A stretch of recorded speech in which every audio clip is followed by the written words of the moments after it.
According to the House Oversight Committee, China's influence operations in the U.S. are growing stronger than ever, impacting a wide range of industries and sectors, including agriculture, education, technology, and many more. Now, a whole House Oversight panel is launching an investigation into how China is trying to shape things here at home, beginning with a second hearing on the CCP's political warfare and their targeting of the business community. Joining us now, House Oversight Committee Chairman, Kentucky Congressman James Comer. Congressman, great to see you. What is your first focus in this in your investigative team and your oversight committee looking at this? Is it the CCP's influence even within the administration and within arms of government?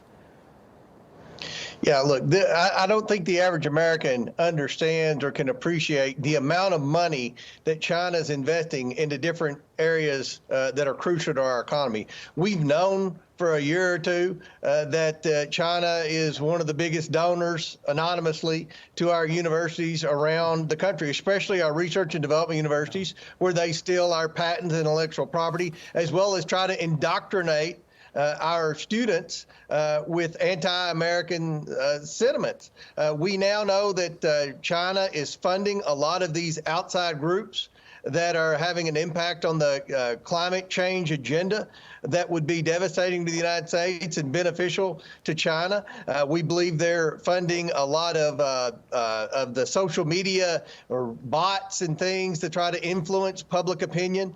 Their reach is in our financial system, it's in our education system, and I believe it's in our political system. Yeah. And what we're going to try to do in this investigation is what we did in the Biden investigation and try to subpoena bank records and follow the money and trace the money to where the end receipts are.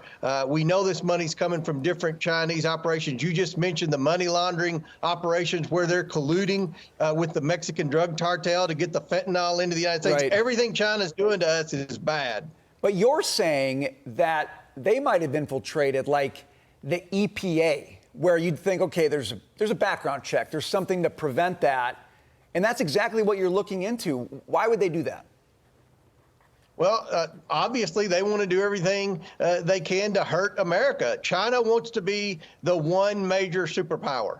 The only country that stands in the way of China attaining their goal through their Belt and Road Initiative, through their debt trap diplomacy initiative, is the United States. And they're doing everything they can. They're the reason the fentanyl is pouring across the border. They're supplying the drug cartel with the fentanyl. They're supplying universities with unlimited amounts of cash to indoctrinate this liberal anti-American sentiment that's shared by many of our youth. They're the ones funding, we believe, these anti-Semitic protests at these universities around the country.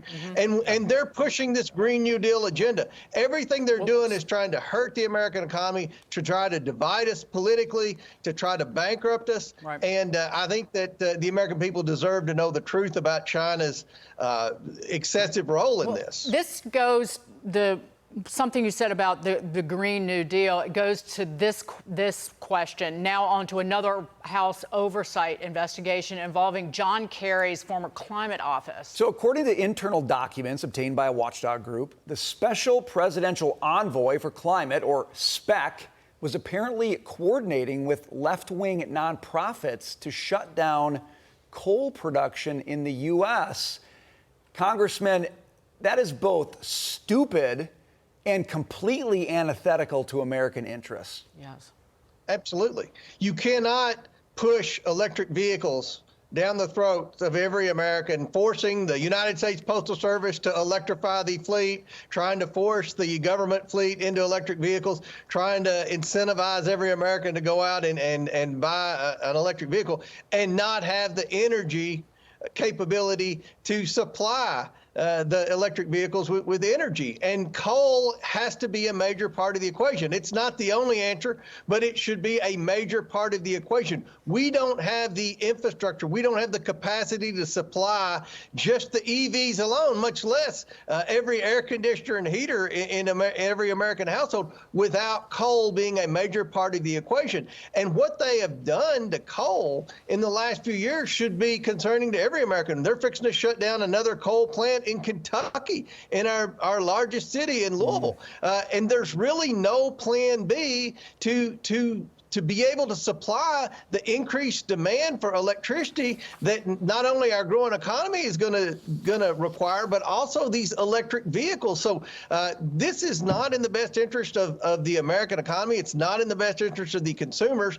And we want to know who all's involved in this propaganda. Right. And I believe you're going to find that China's playing a role in this as well. Well, it helps China because China can build as many coal-fired power plants as it wants, as we're witnessing. Congressman James Comer, thank you so much.